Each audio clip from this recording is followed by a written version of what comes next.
And this is how they'll head to the gates. Numerical order: Super Turbo for the Class 2 over 1,200 metres gets the drop in grade. 4-time winner course and distance, 2-time winner in the class. Soul Special, Gold Win coming to the Valley for the first time. Super Hoppy, Country Star, it's a good quality race. Starlight, Storm Signal. Telecom Brothers has won his last 3. Fantastic Feelings, a last start winner. We have Limitless going in, replacing Jade Theatre. He'll carry Saddlecloth 10. Keep Moving and the Speed of Moment of Power. Country Star, Starlight, Limitless have all been up to Chunfar in the last 30 days. And there should be plenty of good pace in this last race with the Moment of Power. He likes to rock and roll forward. Telecom Brothers rocked and rolled from his gate of 5 last time out again and won it, made it 3 in a row. So he'll be right up there. I think Storm Signal won't be far away, and neither will Country Star on the backup. Super Turbo's been going nicely in his track work, and here's another nice piece from him. He raced at Shartin last time. He's not a Shartin horse. Last time he raced at Happy Valley, went really well, and we know all his wins have been at Happy Valley. He's a 4-time winner at the course. Super Hoppy comes in fresh, and he goes really well fresh, this horse. And he looks good. He's a nice, big, strong horse. He's moving nicely here. Massive price at the moment, though, but I think that'll change. Good contest, Class 2. Right, let's try and find the winner for you. We're going to start with Country Star. Is he the testing material here? He's still a 3-year-old, still looks to have plenty of progress in him. It's been quite a heroic rise from 52 all the way up to 84 currently. He's the horse you want to be on in this race. You won't get rich off his price, though. He'll go round really short in this last race. It was a really good effort to win over Just Not Listening on this occasion. Last time out, Paul, he certainly didn't disgrace because he just ran into what looks to be a real promising horse in Regency Legend. Yeah, he did. He was obviously no match for him, but he was a clear second there. Now, the market's really screwed with there. There's been a massive win bet go on him, and he's currently at 1.1. So you wouldn't want to take those odds. Yeah, 1.3 for a place. Let's move on. Storm Signal really finding his best form of late, to be ridden by Douglas White. Douglas Storm Signal, he hasn't done much wrong this season. No, he's done everything right. His form looks real good and he's been consistent, and I think, if anything, he's improved. You beat him last time out on Styling City. You know how good that form is. Yeah, he actually surprised me in how well he actually ran. But he has given me a good feel when I've won on him. But that run really did surprise me. It just shows how much he has improved and how much he's enjoying racing at the moment. You rode him in a piece of work on Friday. Were you happy with how he felt? I was happy. It was just to stretch his legs and blow out the cobwebs. So I don't think he could be any fitter than he was from his last run. And as I said, he's a happy horse. And one of the main rivals is Country Star. From what you've seen, he's a young horse. What do you think of him? I think he's an up-and-coming horse, and I think that he's got potential. I think he's untapped as yet, and I think he handles the Valley better than Shartin from what his form suggests. So I think he's the horse to beat. Former South Australian horse who actually won all 4 of his starts in Adelaide, even a race at Oakbank. But he's come a long way since there. Had a really good season so far, Storm Signal. Telecom Brothers in a purple patch as well. Won his last 3. Yeah, I thought he reached his mark last time, and he came out and won again up to 1,200. Again, I thought he was a 1,000-metre horse. He keeps surprising me, but I'm not going to jump on the tram now. It's well and truly left. Yeah, it has, and he's up to Class 2, which could be the question mark now, but he won really well on this occasion, did Telecom Brothers. I guess that's a question mark now, Class 2, but he does go from 125 to 114, so I don't think he's without a chance, really. No, he's in good form, drawn a touch awkward. Fantastic Feeling.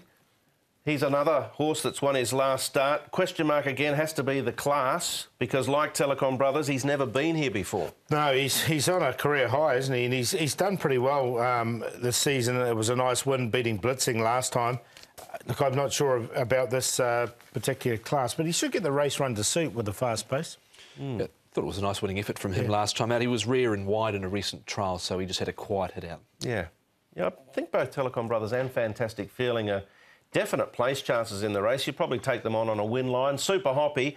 We're going to move on and look at him now. This is a terrific trial from him at the Valley back on the 15th of December. Obviously finished down the track last start behind Wishful Thinker, but this is a good prep run for Wednesday night. And the horse winning this trial here is Waikuk, and we know he's been able to go on and perform really well since. I think he just might be a bit of fresh horse. Yeah, it looks that way. I mean, he did really well last season. He came from fresh up this season, came from last and just got up in the last stride. So, Yep, I like him in this race. Yeah, it's a good quality Class 2 to finish off the card.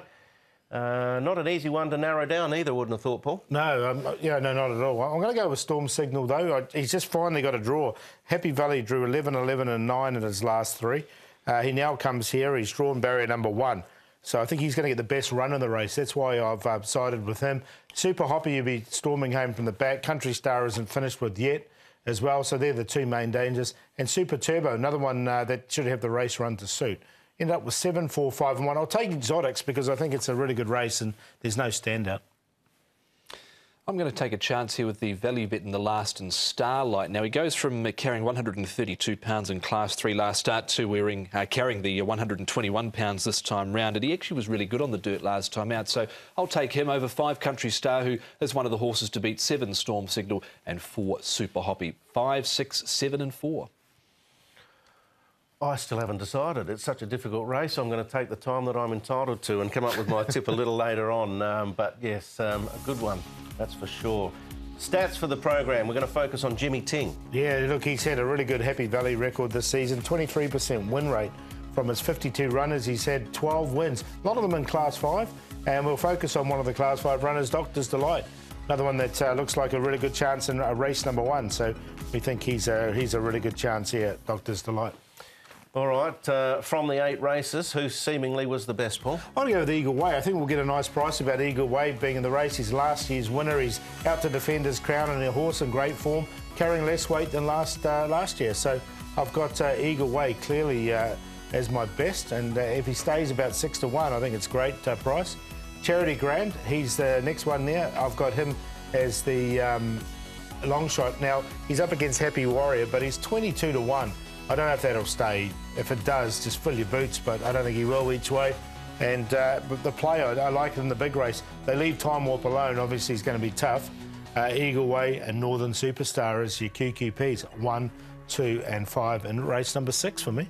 Righto, best bet for me, race 7, horse 6, Ha Ha Ha. Joe Moreira and John Size teaming up. He was a bit flat the last 100 metres, but I think he can bounce back. He did win really well 2 runs ago over high volatility. So he's my best. Long shot in the last, and that is Starlight. He's around 41 to 1 at the moment, but that market a bit skew with the Country Star. So he's the long shot, race 8, number 6. And the play, race 4, we'll have a crack here at Special Stars as the banker with selections E-Super, California Gung Ho and Most Beautiful coming through race 4. Tom's Dragon, race 2, number 10. I like the fact that he's had another trial since his last start effort. I thought he found the line strongly. I think he might not necessarily lead. From the gate, he'll be handy, kick strongly. And Sharp Mind, this is an interesting contest, the third. I think from a better barrier, with a nice run underneath his belt last start on an each-way basis, Sharp Mind. And then my play is Tom's Dragon as the banker in the Quinella race, number 2, with 1 and 4. So that is the program, the January Cup meeting. We're going to say goodnight shortly. Before we do, Centenary Sprint Cup, Stewards Cup coming up on the 20th. We're going to see the re-emergence of Beauty Generation. We saw him at the trials this morning, Tom. He trialled really well with the Singapore Sling. They both looked really good. They were very close together in a finish, but he looked enormous again. Yeah, he's going to be short, but he'll be very hard to beat. And racing on Saturday this week as well. Spot on, Paul. We're out of time. We'll say goodnight. Join you from the Valley. Good night.